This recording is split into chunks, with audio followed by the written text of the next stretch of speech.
বাগেরহাটের জেলার ঐতিহ্যবাহী বাদাল একটি আখের জন্য বিখ্যাত হাট। এই হাটে সকাল থেকে রাত অবধি পর্যন্ত চলে বেচাকিনা এবং জেলার বাইরের থেকেও আসলে এখানে পাইকাররা আছেন, এখান থেকে তারা আখ কিনে নেন। কথা বলছিলাম চাষিদের সাথে, তারা বলছে যে হাটের এবং এখানে যারা পাইকাররা রয়েছে, যারা বেচা বিক্রি অনেকটাই ভালো এবং তাদের কারণেই এখানে অনেক দূর দূরান্ত থেকে এবং খুলনা এবং বরিশালের বিভিন্ন জেলা থেকে কিন্তু এখানে এই আখ ক্রয় করার জন্য এখানে পাইকাররা আসেন এবং এই জমজমাট হাটটি চলে প্রায় 4 মাস ধরে। বাদাল বাজারে আমরা এখানে দেখেছি পাইকারি এবং খুচরা এবং দুটোই আসলে আখ বিক্রি হয়, যার ফলে এখানকার ক্রেতারা এখানে আসেন এবং তারা কিন্তু ক্রয় করেন। 20 টাকা পিস হিসাবে 30-35 পর্যন্ত বিক্রি করি। বাগেরহাট জেলার থেকে বাদাল বাজার বড় বাজার, আখির বাজার। 4 বছর হাটে আসি, হাটটা বিখ্যাত, সেই জন্য ভালো মন্দ মিলে সব ধরনের আখ পাওয়া যায়। আখের উৎপাদনও ভালো, চাষিরাও ভালো, পয়সাও ভালো পাচ্ছে।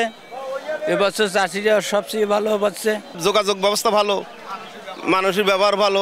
এবছর লাভবান, মোটামুটি বাজারটা ভালো। এবছর আখ 2000 টাকা থেকে এবং 4000 টাকা পর্যন্ত বিক্রি হয় এবং বিভিন্ন সাইজের আখ রয়েছে। এই বাদাল বাজারে যে হাটটি রয়েছে, প্রতি হাটে প্রায় 30 থেকে 35 লাখ টাকার আখ বিক্রি হয়, এমনটাই কিন্তু এখন জানিয়েছেন এখানকার চাষিরা।